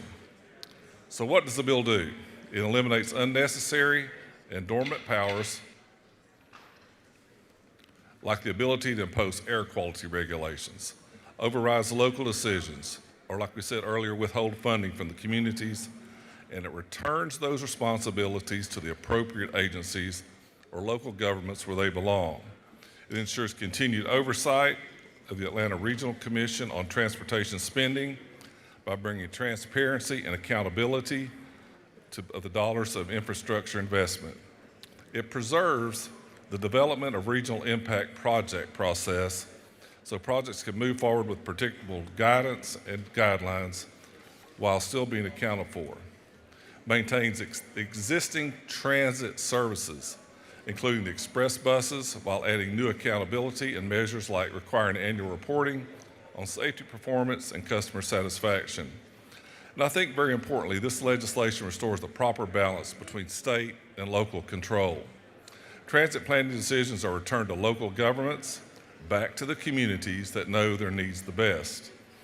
Any new transit expansion that carries a long-term tax consequence will need voter approval. For communities outside the Metro Atlanta, the bill creates an option, not a mandate, to participate with Georgia T to access federal transit resources more efficiently while requiring local buy-in and voter approval. We had to make sure the board makeup structure was in compliance with federal law. Next year, the Metro Atlanta area is supposed to receive $750 million of federal highway administration funds and almost $200 million when the Federal Transit Administration for Transit, In order to use those $1 billion, the projects will have to be included in the ARC short-range plan and approved by the governor. For the past 23 years, the Greta Board has had 15 governor appointees with no representation by you, the General Assembly. This bill will give us input by giving the governor 8 appointments, 5 who must live within the Atlanta area, we call the containment zone, or Metro Atlanta, and 2 from the House and 2 from the Senate, and the Commissioner of Transportation. So in summary, we're trying to do 3 things. 1, to eliminate unneeded and overlapping agency work. Number 2, return transit to local control.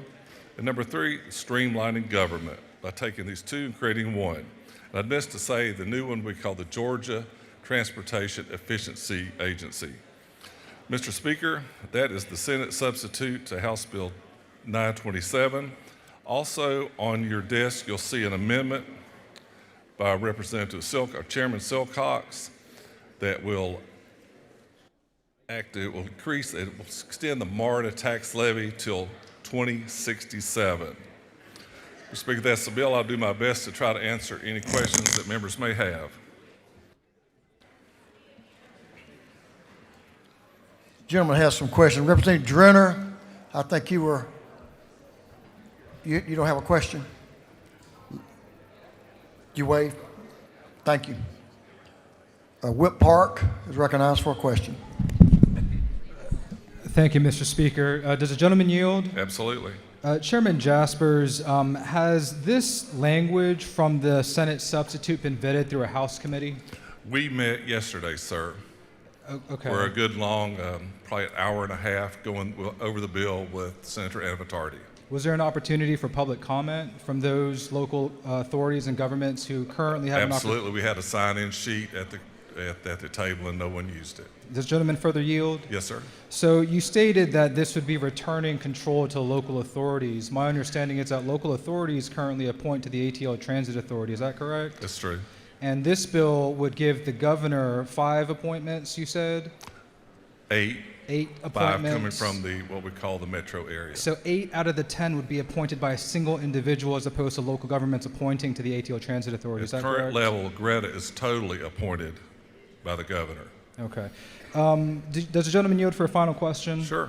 Is it not true that the state of Georgia is one of the few states in the country that does not provide state appropriations to transit-related projects? I think we do provide for transit. I mean, the ride share fee that's on there is then sent back to cities and counties that have transit programs. Final question, if I may, Mr. Chairman. Sure. So certainly we have elections at the end of this year in which we may not know who the governor may be, given that Governor Kemp's term is coming to an end. Are we as a body comfortable with this sort of massive change when we'll see movement with respect to who may be in the governor's mansion come next year? I could think you could say that, Mr. Whip, of any bill that we're doing right now, and I don't I think it's irrelevant to what we're doing here. I think, like we said, the three things we're doing will make government more efficient. And I think that's one thing that we can all look at and put our arms around and trying to go home and talk to our constituents about that'll be positive for both sides, and also in making MARTA stronger with the extension of their tax. One more question, if I may. Sure. So with respect to the impetus for this bill, what is the failure of the ATL Transit Authority or the problem that was created that this bill is now trying to resolve? I think they started looking at this a couple of years ago. And I remember when I first became the chairman of transportation, I got a booklet that thick of projects that people just put in irrespective of what anybody else is doing from the ATL. Most of those are not acted on, and it seemed to me and others that it was a very ineffective organization in doing what it was doing. So therefore, we'd send it back to the counties, just like it was done before, working with the ARC to oversee it in the region. Thank you. Yes, sir. Representative Scott, to your right, is recognized for a question.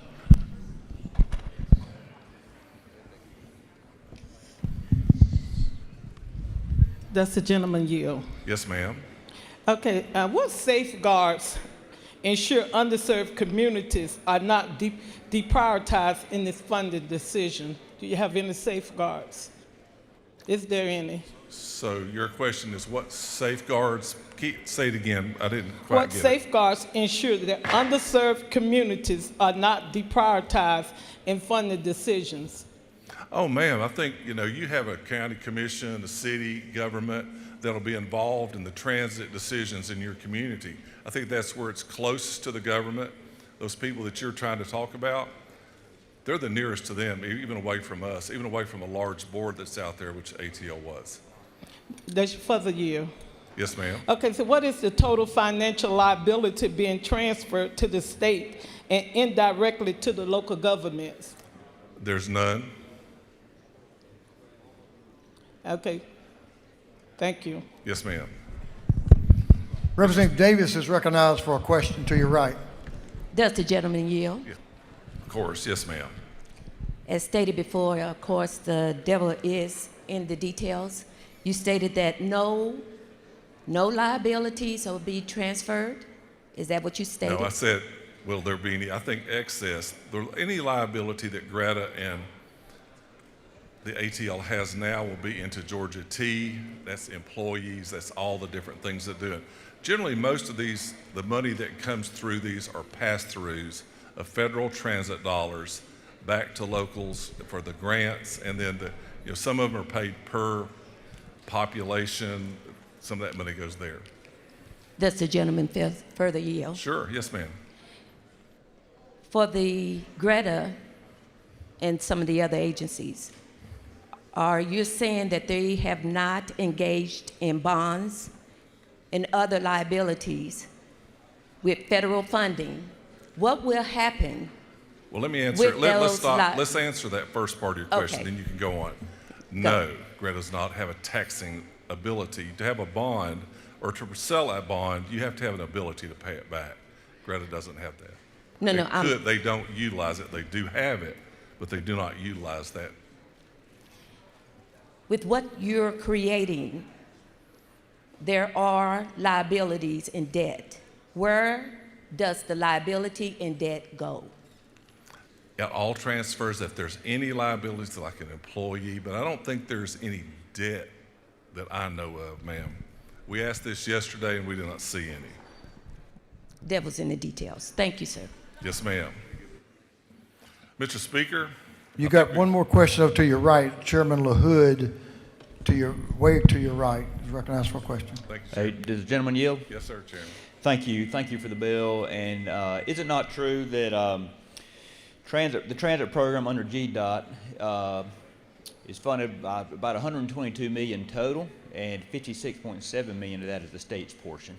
Yes, sir. Thank you. Yes, sir. Thank you, Chairman.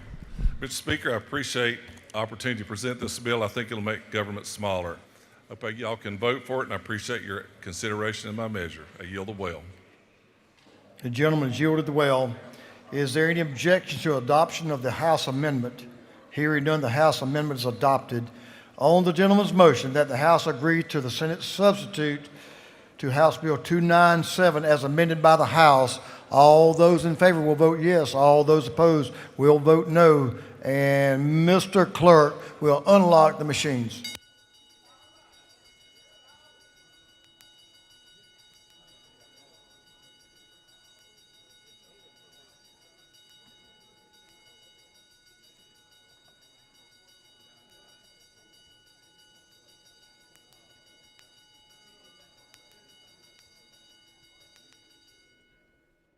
Have all members voted?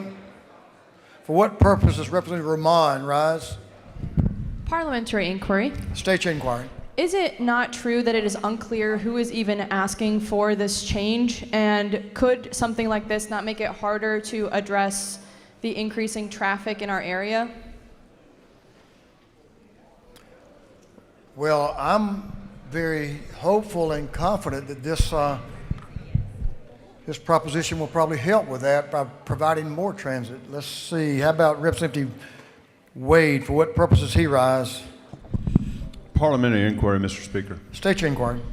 Is it not true, I respect how every member in this body wants to vote on this, but I do want to point out something that brings concern.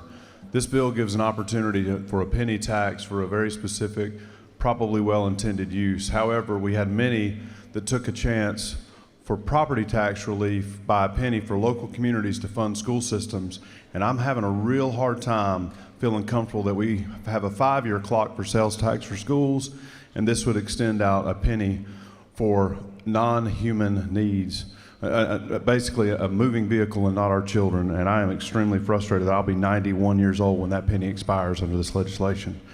Is that not true? I'm sure the gentleman believes what he says. I'm going to recognize one more, and that's Chair Lady Silcox for a motion. Excuse me, for a parliamentary inquiry. Thank you, Mr. Speaker. Isn't it also true that MARTA has to bid their bonds for 30 years because they are the recipient of federal funds? They do receive those funds currently from the ATL, but just like a lot of GDOT contracts, the banks and people that back their bonds require that commitment to continue for them to be able to deliver service. If we do not renew this and we do not give penny tax, and this penny tax is only for the MARTA jurisdictions, it's for Fulton, DeKalb, and Clayton counties. This is not a new tax, it's renewal of existing tax to be able to continue to deliver MARTA service. Without this, MARTA will be out of business in 2 years.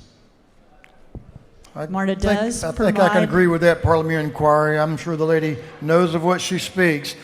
Have all members now voted? All members voted. If so, Mr. Clerk will lock the machine. On the gentleman's motion, the yeas are 131, the nays are 40, and the House has agreed to the Senate substitute as amended by the House to House Bill 297.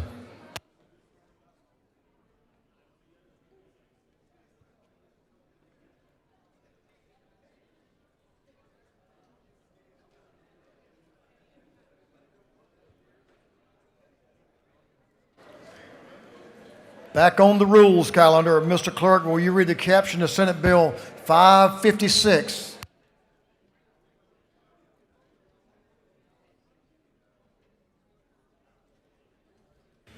The Senate Bill 556 by Senator Payne to the 54th and others to be entitled an act to amend Code Section 22-157 of the Official Code of Georgia annotated relating to uniform reporting system for certain purposes, dual credit courses, and academic eligibility requirements to receive the Hope Scholarship.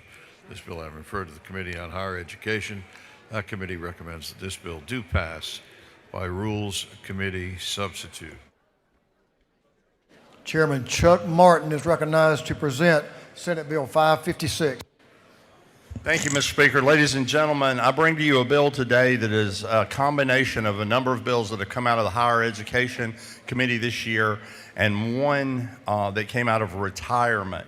All of these bills have passed committee. Many of them have passed the House floor. So the thing I'm going to do is direct your attention to Part 2 of the bill, which is new to us on the floor but passed unanimously out of higher ed. Part 2 of the bill would allow advanced students in high school that take advanced fine art to have those courses count in their core Hope GPA. Part 6 of the bill is the original House Bill 1113, which is a department bill for TCSG to clarify the insurance requirements for part-time employees that are students. Parts 1, 2, 3, 4, and 5, this body has seen before. And I want to draw your attention, ladies and gentlemen, Part 1 of this bill is the Dream Scholarship. It is the needs-based scholarship. So this bill consists of information that this body has passed before that will include the Dreams Scholarship. With that, Mr. Speaker, I'll answer questions, but this bill passed out of higher ed in its form yesterday as a House bill, and we then subbed it in the exact same language for the rule substitute. If there are no questions, I would yield the Gentleman has several questions. The first one's to your left. Chairman Hilton is recognized for a question. Thank you, Mr. Speaker. Does the gentleman yield? I do. Is it not true? I have a student in college who is studying music education, and he took in high school AP Music Theory, which would be covered under this bill, and is one of the harder AP classes that you can take compared to some of the other courses.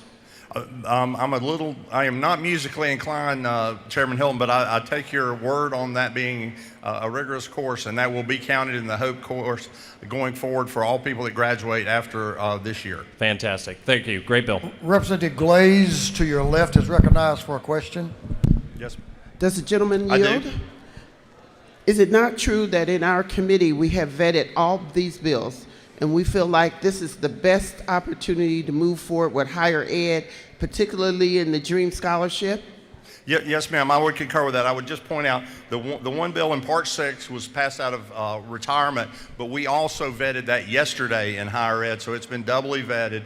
These bills are put together because it's day 40 and we don't want to get some of these initiative lost in our final days. Yes, ma'am, these are all things that have been agreed on by the House. Many have passed this House floor before. I thank the lady for a question. Representative Lisa Campbell, she's ready for a question. The lady's recognized for a question. Thank you, Mr. Speaker. Does the gentleman yield? I do. Does this bill also include in Part 2, Section 2, inclusion of dual credit course hours for advanced fine arts, giving greater pathways for students who are studying in the arts? Yes, ma'am. Part 2 is the part that Chairman Hilton inquired about. This it defines advanced fine arts, and it gives them core credit for that in the core GPA. As far as additional credit for rigor, that will be as is with all the other courses determined by student finance in cooperation with the Department of Education. But it puts them on par for that. Yes, ma'am. And does the gentleman further yield? I do. Is it not true that I support this wholeheartedly and am so pleased that the content from our House Bill 1417 is included and mapping to this section Part 2 for our fine arts students? Representative Barrett of the center aisle to your left, and then you have one more after this one. Does the gentleman yield? Yes, sir. Thank you, sir. Is this not truly a truly historic moment in Georgia history that we ought to take a moment and reflect over, as it will change lives decades and after we are all gone from this earth? I think that is the hope. To the Vice Chairman of the Higher Ed Committee, I think that is the hope. If we can get the Senate to move forward on this collection of good ideas, we look forward to that. Gentleman has one final question. Representative Park Cannon to your left. Recognized for a question. Yes, Thank you, ma'am. Mr. Speaker. Do you yield? I do. So does this bill include need-based aid? It does, yes, ma'am. Part 1 is the Dream Scholarship as passed this body in House Bill 1413. And then do you further yield? I do. And what does this bill do for incoming students for the HOPE Scholarship? The bill is silent for incoming students for the HOPE Scholarship, except for the Part 2 that the representative and chairman had asked earlier. It will include advanced fine arts courses will be included in the GPA for calculation of the HOPE Scholarship, so it will give credit to the students that take those. In the past, those have not been core courses and were not counted at all in the HOPE Scholarship. Thank you. Yes, ma'am. The gentleman has no further questions. I yield the will and ask the House's favorable consideration on Senate Bill 556. I'm sorry, yes, 556. You are correct. The gentleman has yielded the well. Is there any objection to the previous question being ordered? Hearing none, the previous question is ordered. Is there any objection to withdrawing the committee substitute? Hearing none, the committee substitute is withdrawn. Is there any objection to adopting the substitute offered by the Committee on Rules? Hearing none, the Rules Committee substitute is adopted. Is there any objection to agreeing to the report of the committee, which was favorable to the passage of the bill? Hearing none, the report of the committee is agreed to. Shall this bill now pass? All in favor of the passage of the bill will vote yes. All those opposed will vote no. And Mr. Clerk will unlock the machine.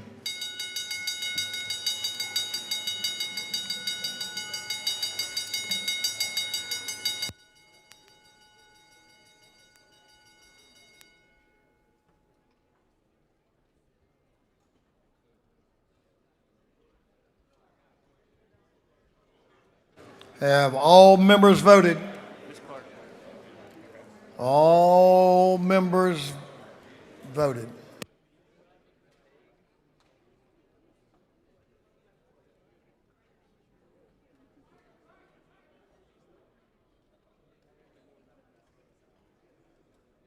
All members voted. If so, Mr. Clerk will lock the machine. On the passage of Senate Bill 556, the yeas are 167, nays are 2. This bill has received the requisite constitutional majority, is therefore passed.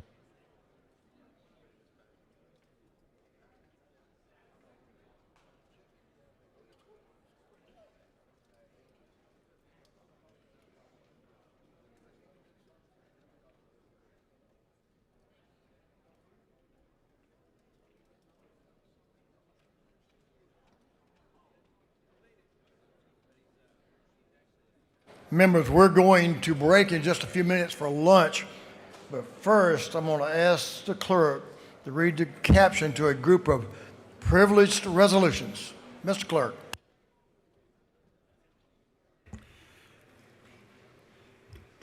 Honoring the life and memory of Brenda Sue Pike Oglesby. Honoring the life and memory of former Representative Eugene Milton Buddy Childers. Honoring the life and memory of Barbara Anna Barker. Honoring the life and memory of William Edward Ed Davis. Recognizing and commending Mr. Tim Thomas. Recognizing and commending Reverend Dr. William E. Thomas, Jr. Recognizing and commending New Bethel AME Church on the occasion of its 37th anniversary. Recognizing and commending the 2026 Heart of the Community Award of Honor recipient Sarah Huffman. Commending Alexandra Dilbeck, Chattooga County High School's 2026 Star Student. Commending Brian Proctor, Modell High School's 2026 Star Student. Commending Kelly Golden, Modell High School's 2026 Star Teacher. Commending Tyler Bradley, Coosa High School's 2026 Star Teacher. Commending Hari Akari, Coosa High School's 2026 Star Student. Commending Kim Owens, Coosa High School's 2026 Star Teacher. Commending Handon Cosper, Coosa High School's 2026 Star Teacher. Recognizing and commending the 2026 Heart of the Community Award of Honor recipient Tracy Tillery. Recognizing and commending. Recognizing and commending the 2026 Heart of the Community Young Heart Award recipient Leah Mayo. Commending Josh Smith, Tryon High School's 2026 Star Teacher. Commending Will Groshi, Tryon High School's 2026 Star Student. Commending Julie Lane, Chattooga High School's 2026 Star Teacher. Recognizing and commending the 2026 Heart of the Community Award of Honor recipient Guy Wilson. Recognizing and commending the 2026 Heart of the Community Board of Governors Award recipients Rick and Sunday Stevenson. Recognizing and commending the 2026 Heart of the Community Award of Honor recipient Gail Veal. Recognizing and commending the 2026 Heart of the Community Award of Honor recipient Jeb Arp. Commending the Northwest Georgia Regional Commission upon its 65th anniversary. Recognizing and commending Clifton Baptist Church. Recognizing and commending Jacob Jake Hutchings. Recognizing and commending the transformative impact of blockchain technology. Recognizing and commending the Rowan Foundation. Commending Recognizing and commending Vicki Pilgrim for her outstanding service and contributions to Georgia Golden Olympics and the National Seniors Game Association. Recognizing and commemorating the 130th anniversary of the incorporation of the City of College Park, recognizing and commending Central United Methodist Church on the occasion of its 160th anniversary, honoring and recognizing the Atlanta John Marshall's Law School Law Journal, recognizing and commending Dorothy Glisson, commending Tracy Naylor Griffin, recognizing and commending Mrs. Nathalie Huffman Griffin, commending the remarkable career and lifelong dedication of Amy Morton, recognizing and commending Carolyn H. Rambert, commending Reverend Gilbert Hall, commending Vernon Lee, commending Maha Ahmed, recognizing and commending the Center for Employment Opportunities Atlanta, and recognizing and commending the Donatucci family for their unwavering support, dedication, sacrifice, and devotion to public service, and for other purposes. That completes the reading of the privileged resolutions.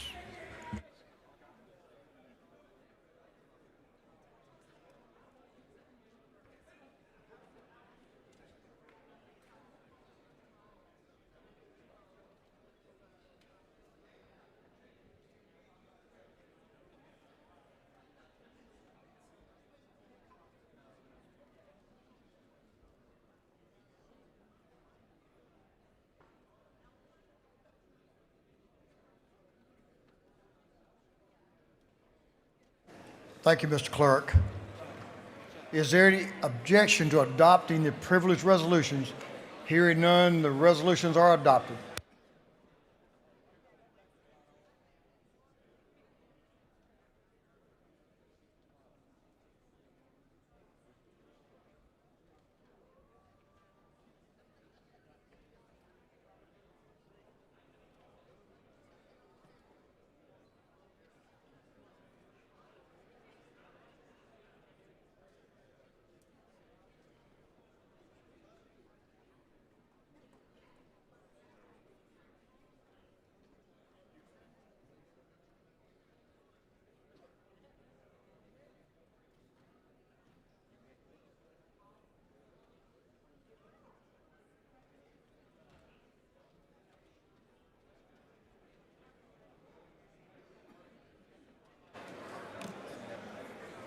Leader Estration is recognized for a motion.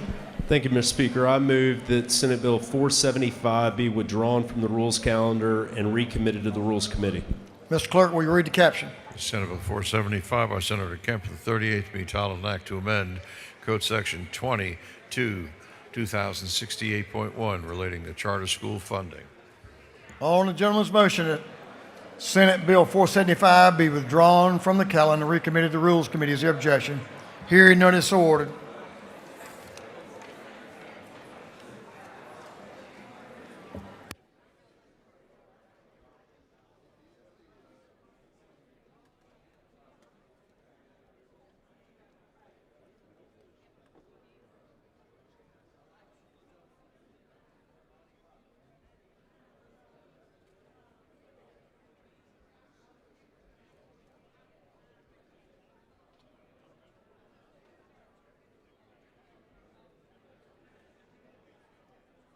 Members, if you can we put our pages up on the board just to remind everyone? We're going to take, before we break, well, we will break for lunch, but we will be taking page photos during the lunch break. So I'll invite you members that have pages today to join me up here for page photos. Let's have some announcements now. Chairman Parrish.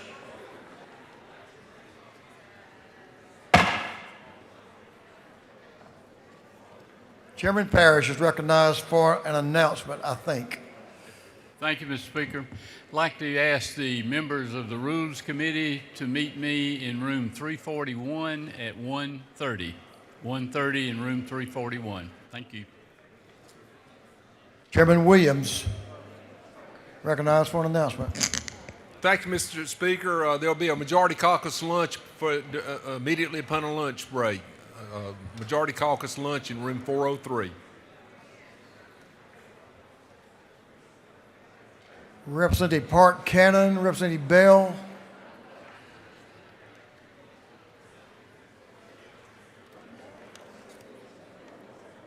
Thought they had an announcement. Okay. I'm getting kind of lunchy. I don't know about y'all. So this House will be in recess until 1:45 p.m., and then we'll come back and get to work. This House will stand in recess until 1:45.